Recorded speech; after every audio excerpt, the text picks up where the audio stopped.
Sonne. C'est devenu un bruit assourdissant dans votre esprit. Il y a 3 jours, tout était parfait. Vous étiez connecté. Aujourd'hui, vous fixez votre téléphone, analysant ce message anodin que vous avez envoyé hier. L'intervalle entre ces réponses s'allonge et votre anxiété, elle, grandit de manière exponentielle. Et puis, rien. Votre cerveau entre en surchauffe. Qu'avez-vous fait de mal? Avez-vous dit quelque chose qu'il ne fallait pas? Est-il avec quelqu'un d'autre? Cette spirale de questions est le symptôme d'un piège bien plus profond, le piège de l'attachement anxieux. Mais ce n'est pas de votre faute. Vous avez simplement été programmé pour réagir ainsi. Vous avez appris que l'amour devait être gagné et que le silence signifiait l'abandon. Aujourd'hui, nous allons briser ce schéma. Dans cette vidéo, nous allons parcourir un voyage en 4 chapitres. D'abord, nous allons plonger dans la douleur de ce silence pour la comprendre. Ensuite, nous allons décoder la psychologie qui le sous-tend, pourquoi votre attachement anxieux est activé et pourquoi lui se retire. Puis, nous verrons le message caché que l'univers vous envoie à travers cette épreuve. Et surtout, à la fin de cette vidéo, je vous fournirai la récompense promise, les 3 scripts de communication exacts pour désamorcer ce silence et reprendre le contrôle, non pas sur lui, mais sur vous-même. Commençons par le chapitre 1. Pour comprendre ce piège, je veux que vous rencontriez Manon. Manon est brillante, elle a réussi sa carrière, elle est entourée d'amis qui l'adorent. Mais dans sa vie amoureuse, Manon a un schéma récurrent. Elle rencontre un homme. Appelons-le Julien. Les premières semaines sont magiques. C'est ce qu'on appelle la phase de lune de miel. Les messages sont constants. Les appels durent des heures. Il est fasciné par elle. Il la poursuit. Pour Manon, cette attention intense est comme de l'oxygène. Elle se sent enfin en sécurité. Elle se sent vue. Le changement arrive. Ce n'est pas brutal. C'est subtil. Un message « Bonne nuit » qui n'arrive qu'à 23h au lieu de 21h. Un appel qui dure 15 minutes au lieu d'1 heure. Et puis, un matin, elle lui envoie un message et à midi, il n'a pas répondu. Il n'a même pas vu le message. L'anxiété s'installe. Son estomac se noue. Son cerveau, qui était jusqu'alors paisible, devient une salle d'interrogatoire. Qu'est-ce que j'ai dit hier soir? J'ai peut-être parlé trop de mon ex? Elle relit leur conversation des 3 derniers jours, cherchant la faute. Elle est entrée, sans s'en rendre compte, dans la spirale du « l'obsession née de l'incertitude ». À 15h, toujours rien.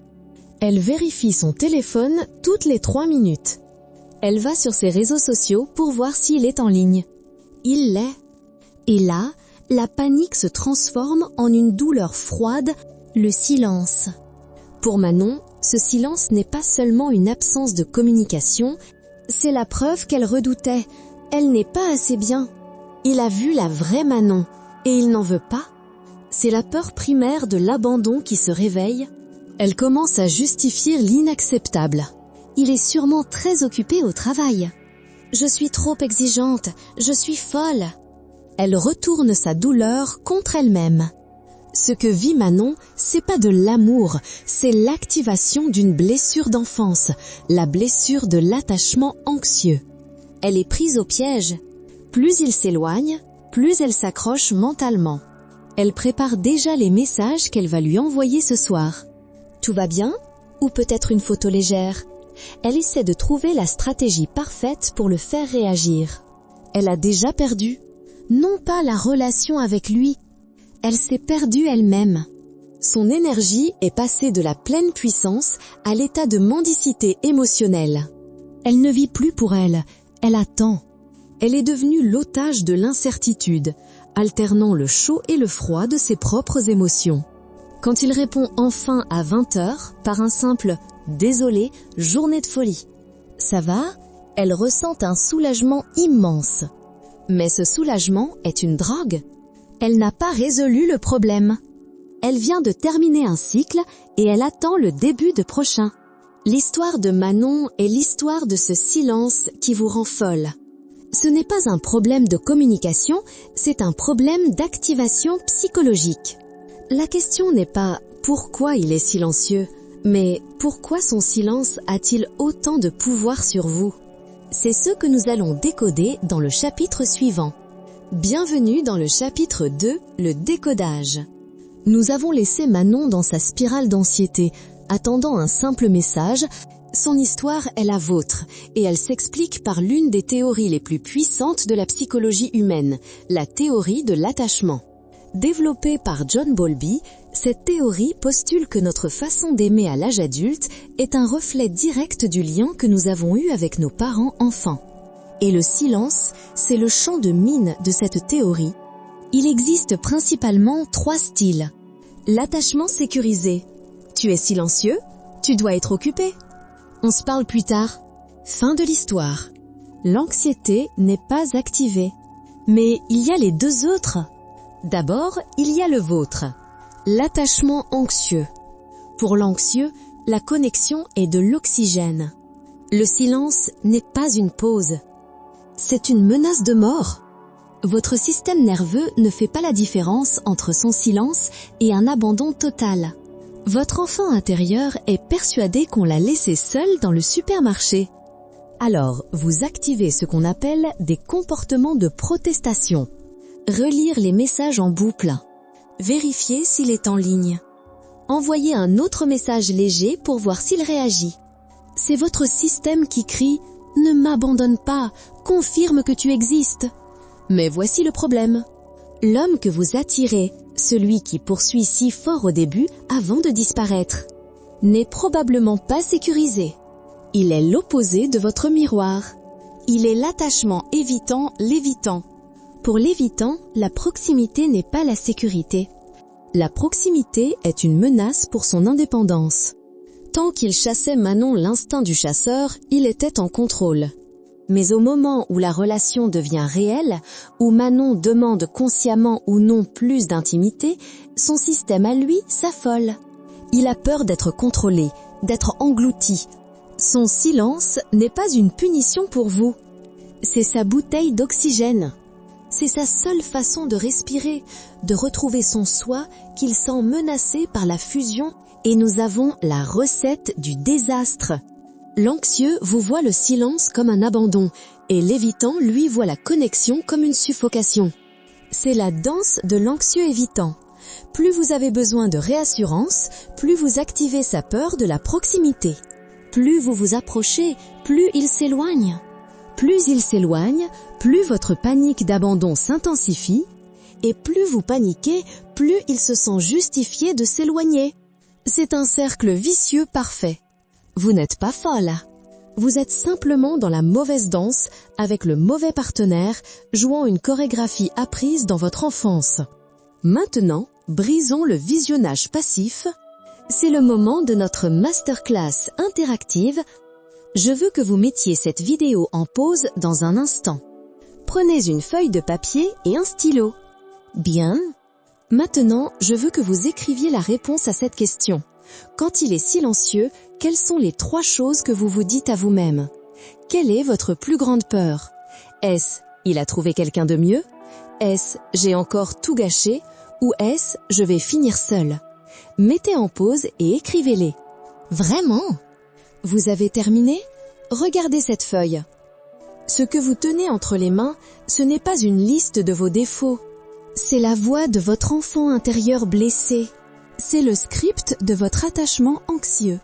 C'est ce script qui lui donne, à lui, tout le pouvoir. Il n'est pas puissant. C'est votre réaction à son silence qui est puissante. Il ne vous contrôle pas. C'est votre peur de l'abandon qui vous contrôle. C'est le premier « aha ». Ce n'est pas personnel. C'est un schéma. Le silence de l'évitant est une réaction prévisible à l'intensité de l'anxieux. Et la panique de l'anxieux est une réaction prévisible au retrait de l'évitant. Vous êtes 2 prisonniers d'un scénario psychologique que vous n'avez pas écrit. Maintenant, vous comprenez la dynamique, le pourquoi psychologique de cette danse toxique. Mais la question la plus importante demeure, la question à 1 million d'euros. Pourquoi cela vous arrive-t-il à vous, encore et encore? Pourquoi attirez-vous systématiquement des évitants qui activent cette blessure? La réponse n'est pas seulement dans la psychologie de votre enfance. La réponse est dans l'univers.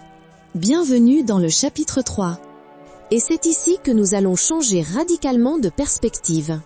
Nous quittons le mental, la psychologie analytique, pour entrer dans l'espace de l'éveil. Si la psychologie nous a donné la carte du problème, la spiritualité nous en donne la signification. Ce silence, cet homme évitant, cette douleur aiguë dans votre poitrine, ce n'est pas un hasard, ce n'est pas une malchance en amour. C'est un test de l'univers, parfaitement orchestré et conçu sur mesure pour votre âme. L'univers, par la loi de l'attraction et l'effet miroir, ne vous envoie pas ce que vous voulez. Il vous envoie ce que vous êtes.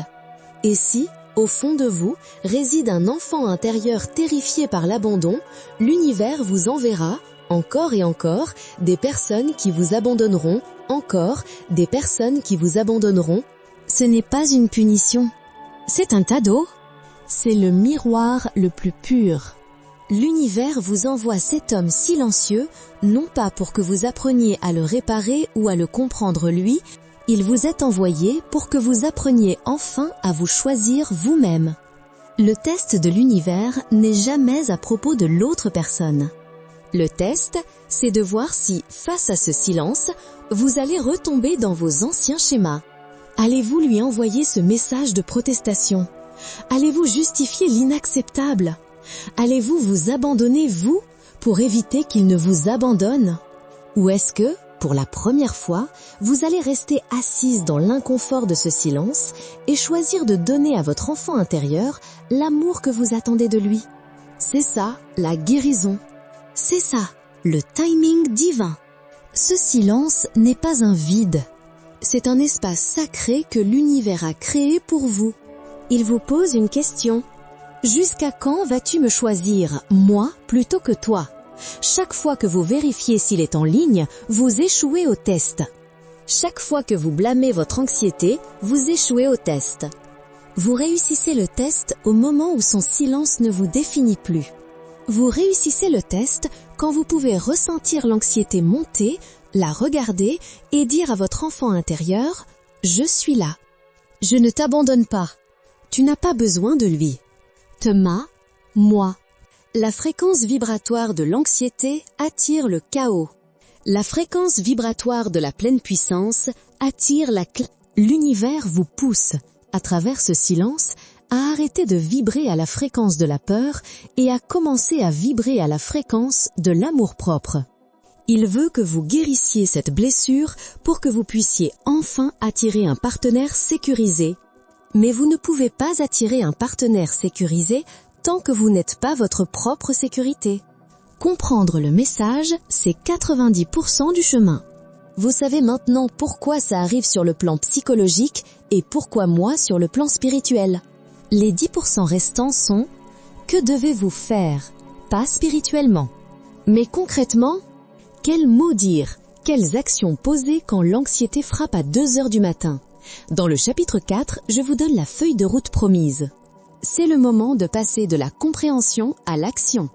Bienvenue dans le chapitre 4, le plan d'action. C'est ici que nous transformons la théorie en pratique. Vous avez compris la danse de l'anxieux évitant?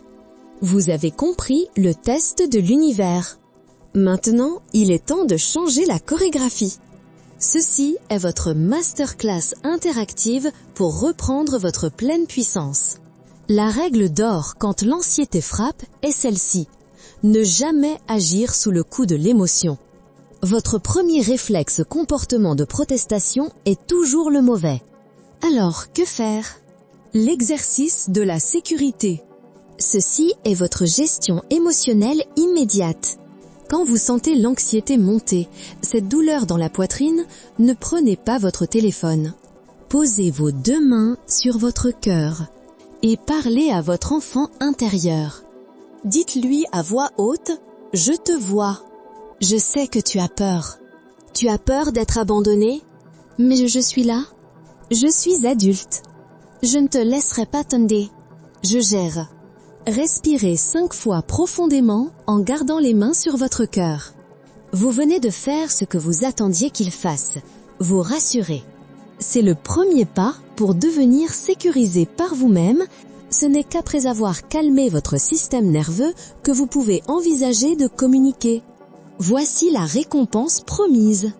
Les 3 scripts de communication subtile pour répondre au silence, basés non pas sur la peur, mais sur la pleine puissance. Le vent. Celui-ci est le plus puissant et celui que vous devriez utiliser 90% du temps. Le script est Silence. Rien. Absolument rien. Vous ne dites rien. Pourquoi? Parce que l'évitant s'attend à ce que l'anxieux proteste. Il s'attend à votre anxiété. Votre silence le désarçonne. C'est le lâcher-prise stoïcien en action. Vous n'êtes pas en train de jouer un jeu. Vous êtes occupé à vivre votre vie et à vous auto-sécuriser. Le script 1 fonctionne parce que la psychologie masculine est attirée par ce qui lui échappe, la rareté, pas par ce qui s'accroche. Il reviendra. Et s'il ne revient pas, c'est qu'il n'était pas le bon testeur. Le miroir léger à utiliser si le silence dure depuis plusieurs jours et que vous avez besoin de clarinet, mais sans montrer votre anxiété. Le ton est léger. Vous envoyez, par exemple, « Coucou, j'ai remarqué un peu de silence de ton côté. J'espère que tout va bien. De mon côté, je suis très prise par mon nouveau projet. Tiens-moi au courant. » Ce script est puissant car vous faites 3 choses. Vous nommez le silence, vous montrez de l'empathie sans faire de reproches, et surtout, vous montrez que votre vie continue, que vous êtes en pleine puissance. Vous ne demandez rien, vous ne reprochez rien, vous posez un constat. La script 3, la limite. Ceci est pour la phase d'engagement, quand ce schéma de chaud-froid est devenu une habitude et que vous n'en pouvez plus. C'est un script de Setting Boundaries. Il se dit en personne ou au téléphone, jamais par texte. Vous lui dites, calmement, « J'apprécie vraiment notre connexion. Mais j'ai remarqué que quand tu te sens stressé, et ici c'est important de dire stressé et non pas trop proche pour ne pas le braquer, tu as tendance à te retirer et à devenir silencieux. Quand tu fais ça, moi, je me sens... » Et là, vous exprimez votre propre émotion. Par exemple, je me sens déconnecté. J'ai besoin de constance. Comment peut-on gérer ça ensemble? Voyez, c'est ça, la communication adulte. Vous posez le problème, vous expliquez l'effet que cela a sur vous et vous ouvrez la porte à une solution. Sa réponse à ceci vous dira tout ce que vous devez savoir. Voyez-vous la différence? Ces scripts ne viennent pas d'un lieu de peur de le perdre. Ils viennent d'un lieu de respect de soi. L'objectif n'est pas de le ramener. L'objectif est de vous ramener à vous. Vous venez de passer de la victime passive du silence à l'architecte actif de vos interactions. Vous avez les outils. Nous arrivons à la fin de notre voyage. Mais c'est le début du vôtre. Nous avons commencé ce parcours dans la douleur et la confusion. Nous avons regardé le silence en face, celui qui vous rendait folle. Vous avez fait le voyage en 4 chapitres. Vous avez d'abord plongé dans la douleur de Manon, cette spirale de l'incertitude. Puis, vous êtes devenu la psychologue, décodant la danse toxique de l'attachement anxieux et évitant. Vous êtes ensuite devenu la guide spirituelle, comprenant que ce silence était un test de l'univers pour votre guérison. Et enfin, vous êtes devenu la coach, armée d'actions concrètes et de scripts pour reprendre votre puissance. Regardez le chemin parcouru. Le silence n'a plus le même pouvoir sur vous. Ce n'est plus un signe de votre folie. C'est un simple symptôme d'un schéma que vous pouvez désormais voir et briser. Vous n'êtes plus Manon, la femme qui attend, anxieuse, que son téléphone s'allume. Vous êtes la femme sécurisée, l'architecte de votre propre sécurité. Vous n'attendez plus l'oxygène de l'autre. Vous êtes devenu votre propre oxygène. C'est cela, la transformation. C'est cela, votre pleine puissance. Ne vous arrêtez pas là. Ce n'est qu'une étape de votre éveil. Si vous êtes prête à continuer ce parcours, à guérir votre enfant intérieur et à maîtriser l'art des relations conscientes, alors abonnez-vous à cette chaîne. Cliquez sur la cloche, car notre prochain voyage commence bientôt.